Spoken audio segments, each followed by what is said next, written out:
அனைவருக்கும் வணக்கம். நான் உங்கள் ஏஎல்பி ஜோதிடர் சம்பத் சுப்பிரமணி. எல்லாருக்குமே ஒரு முக்கியமான விஷயம் அடிக்கடி கேட்பாங்க, எனக்கு குலதெய்வத்தோடைய அனுகிரகம் இருக்கா, எங்கள் வீட்டில் தெய்வம் நடமாட்டம் இருக்கா, தெய்வத்தோடைய அனுகிரகம் இருக்கா அப்படின்னு ஒரு கேள்விக்குறிகள் அனைவருக்குமே இருக்கும்.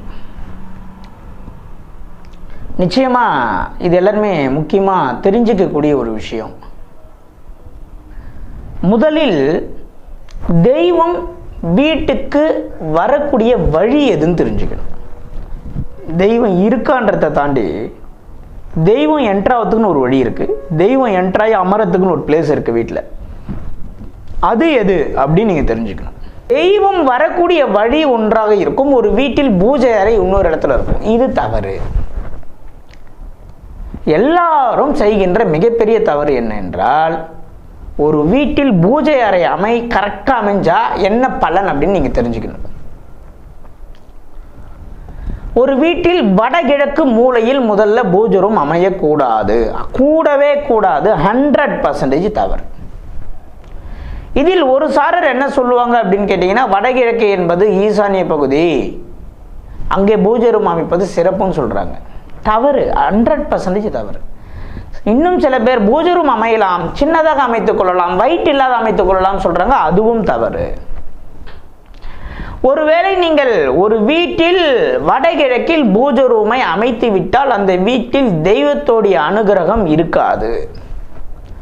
அந்த வீட்டில் உள்ள தலைமகனின் பொறுப்புகள் அதிகமாகி டென்ஷன் ஆகிறது, கோவப்படுறது, சின்ன சின்ன விஷயத்துக்கெல்லாம் எடுத்தெறிஞ்சு பேசுறது, நீர் சம்பந்தப்பட்ட நோய்கள் ஏற்படுவது.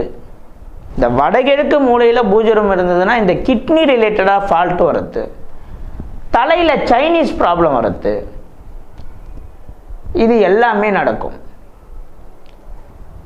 இதிலிருந்து நீங்கள் முதலில் தெரிந்து கொள்ள வேண்டும், ஒரு வீட்டில் வடக்கும் கிழக்கும் சந்திக்கக்கூடிய வடகிழக்கு மூலையில் பூஜை ரூம் இருக்கக்கூடாது. மீறி இருந்தால் தெய்வத்துடைய அனுகிரகம் இருக்காது. தெய்வம் அந்த வழியாக வந்து அங்கே அமரக்கூடிய வாய்ப்புகள் கிடையாது. அது ஒரு ஜலமூலை, நீர்மூலை. நெருப்பு இடத்துல வந்து தண்ணி எடுத்து ஊற்றுனீங்கன்னா நெருப்பு எப்படி எரியும்? வடகிழக்கு ஈசானியம், அது ஒரு நீர்மூலைன்னு சொல்கிறோம். நீரில் போய் எப்படி நீங்கள் விளக்கேற்றுவீங்க? தவறு. ஒரு உடலில், ஒரு உடம்பில் உஷ்ணம் எங்கே உண்டாகுது, ஹீட் எங்கே ஃபார்ம் ஆகுதோ அதுதான் அடுப்பங்கரை, அதுதான் சமையலறை, அதுதான் ஆக்னியம், அதுதான் என்ன பண்ணுறோம், ஒரு ஃபிக்ஸ் பண்ணி வச்சுருக்கோம்.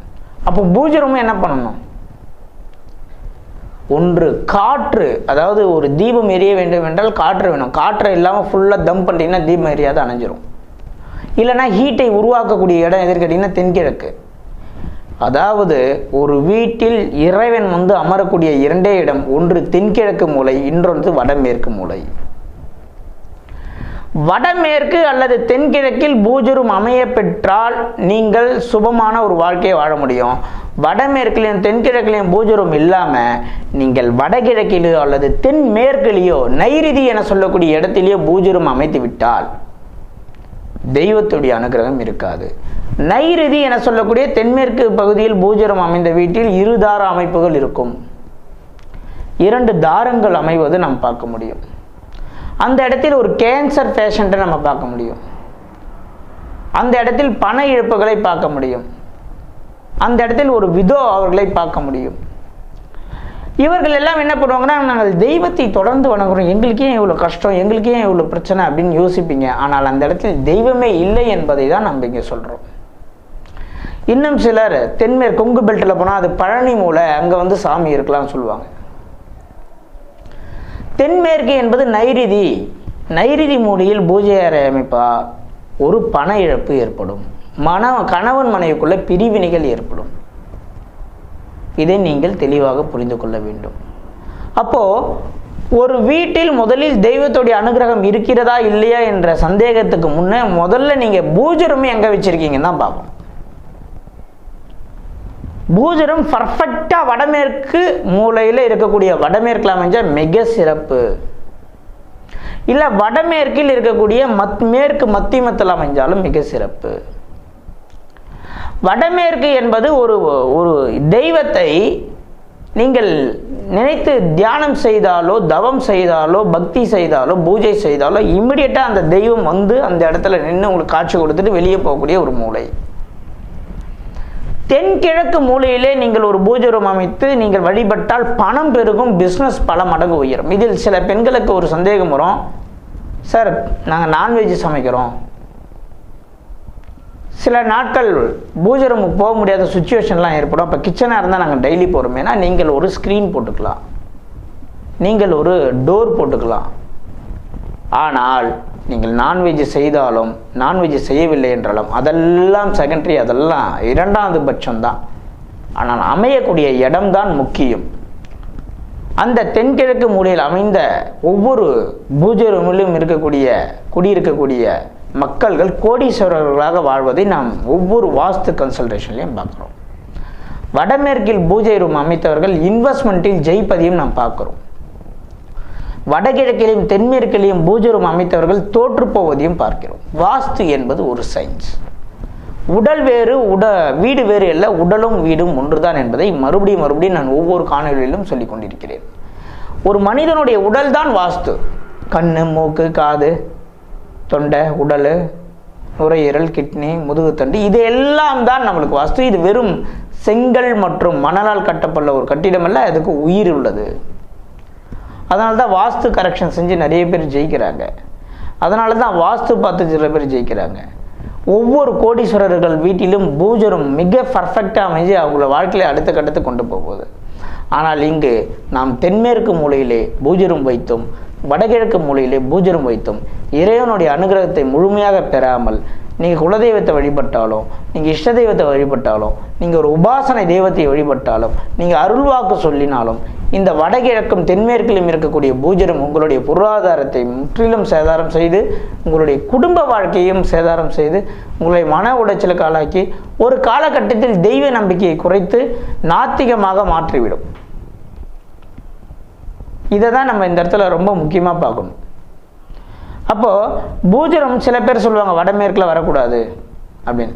தெரியாதவர்கள் 1000 விஷயம் சொன்னாலும் முழுமையாக வாஸ்து தெரிஞ்ச ஒரு நிபுணர் வடமேற்கிலும் தென்கிழக்கிலும் மட்டும்தான் பூஜை ரூமை அமைப்பார். காரணம், அதில் ஜோதிடம் சார்ந்த விஷயங்களை உள்ளடக்கி தான் வாஸ்துவை நம்ம சொல்கிறோம்.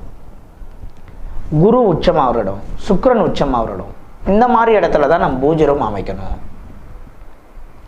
ஒரு கேது உச்சத்திலேயோ ஒரு ராகு உச்சத்திலேயோ பூஜை ரூம்கள் அமைக்கல் பெற்றால் அந்த வீட்டில் கேஸு, கோர்ட்டு, வம்பு, வழக்கு, சூசைடு இதெல்லாம் நடக்கும். ஒரு உடம்புல உஷ்ணம் உருவாகுவது அடிவயரில் தான்.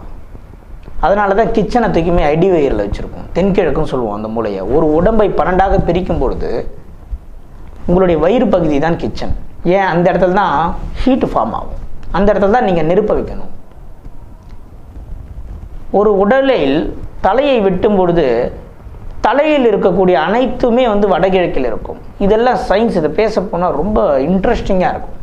ஏன் வடகிழக்கில் போரை போடுறோம், ஏன் தென்கிழக்கில் பூஜை ரூம் வைக்கிறோம், ஏன் தென்மேற்கில் பீரோ வைக்கிறோம். ஒரு மனிதனுடைய உடலில்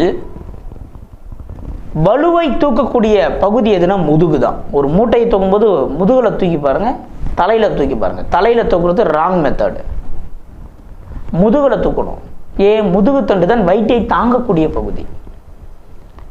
அப்போது தென்மேற்கு என்பது முதுகுத்தண்டு. அந்த இடத்துல நீங்கள் பலுவை வைத்துக் கொள்ளுங்கள். வடகிழக்கு என்பது தலையில் சுமையை சுமக்காதீர்கள். தென்கிழக்கு என்பது நெருப்பு. அங்கே நீங்கள் அக்னியை ஏற்றுங்கள், பூஜை ரூமை வையுங்க. வடமேற்கு என்பது தெய்வம் கூட்டவனே போகிற இடம். அங்கே நீங்கள் பூஜை ரூமை அமைத்துக் கொள்ளுங்கள். இப்படி இருந்தால் ஒரு வீட்டில் தெய்வத்துடைய அனுகிரகம் பரிபூரணமாக இருக்கும். நான் மாதம் குலதெய்வம் கோயிலுக்கு போகிறேன், மாதம் என் குலதெய்வ கோயிலுக்கு அபிஷேகம் பண்ணுறேன், வருஷத்தில் ஒரு நாள் என் ஃபேமிலியோட குலதெய்வத்துக்கு போகிறேன், ஆனால் எனக்கு பெரிய வெற்றி இல்லையே என்றால் உங்கள் வீட்டில் நைருதியிலோ வடகிழக்கிலே பூஜை ரூம் அமைந்து இறைவன் அந்த இடத்துல பிரவேசிக்க மாட்டார். அது உங்களுடைய வளர்ச்சியை கொஞ்சம் கொஞ்சமாக கம்மி பண்ணி ஒரு காலகட்டத்தில் 0 ஆக்கிவிடும். இதை நீங்கள் அனைவரும் தெளிவாக தெரிந்து கொண்டு வாடகை வீடாக இருந்தாலும் சொந்த வீடாக இருந்தாலும் மாற்றுறதுக்கு 1000 காரணம் சொல்ல வேண்டாம். ஸ்லாப்பில் வச்சுக்கோங்க. ஒரே ஒரு படம் வைங்க. ஒரே ஒரு காமாட்சி விளக்கு 1 தான் வைக்கணும், 2 வைக்கக்கூடாது, 3 வைக்கக்கூடாது. ஒரு வீட்டுக்கு ஒரு தலைவன், ஒரு நாட்டுக்கு ஒரு தலைவன் தான். காமாட்சி விளக்கு என்பது உங்கள் குலதெய்வத்தை குறிப்பது. ஒரு வீட்டு தலைமகனுடைய சில விஷயங்களை குறிப்பது. அது வீட்டில் ஒரு காமாட்சி விளக்கு தான் இருக்கணும். வீட்டு பூஜை அறையில் இந்த மண்ணெத்து வைத்து வழிபடுவது இதெல்லாம் மிக தவறு. ரெண்டாவது, இந்த வீட்டு பூஜை ரூமில் தந்திரம், யந்திரம், மந்திரம் சம்பந்தப்பட்ட விஷயங்கள் வழிபடாமல் தெய்வத்தை மட்டும் நீங்கள் வணங்கினால் மிகப்பெரிய ஒரு வெற்றி கிடைக்கும். வீட்டு பூஜை ரூமில் தயவு செய்து யாரும் தேவையற்ற பொருட்களை வைக்காதீங்க. வதங்கின பூ கிடக்கும், அப்படியே அது ஒரு சுத்தம் இல்லாமல் இருக்கும். எப்பொழுதுமே பன்னீரில் ஜவ்வாது, புனுகு எல்லாம் சேர்த்து உங்கள் பூஜை ரூமில் வாரத்துக்கு ஒரு நாட்டை தெளிச்சு விட்டீங்க அப்படின்னா, எந்த இடத்தில் வாசனை திரவியங்கள் இருக்கிறதோ அந்த இடத்துல துரதிருஷ்ட தேவதைகள் இருக்காது என்பதுதான் உண்மை.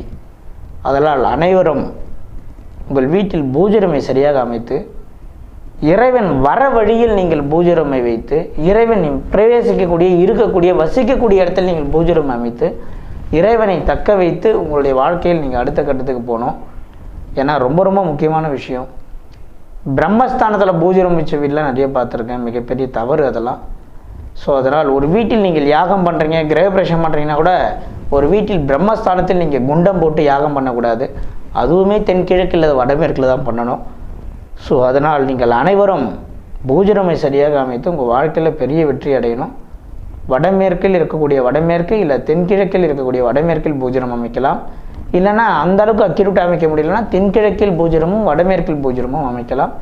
இது சகல விதமான தெய்வங்களையும் உங்களுக்கு வசியப்படுத்தி உங்களுக்கு மிகப்பெரிய ஒரு மாற்றத்தையும் மிகப்பெரிய ஒரு ஏற்றத்தையும் தெய்வம் உங்களுடனே இருந்து உங்களை கட்டி காத்து உங்களுடைய தடங்கள் தாமதங்களை உடைத்து உங்களுக்கு வெற்றி கொண்டான வழியை கொடுக்கும்.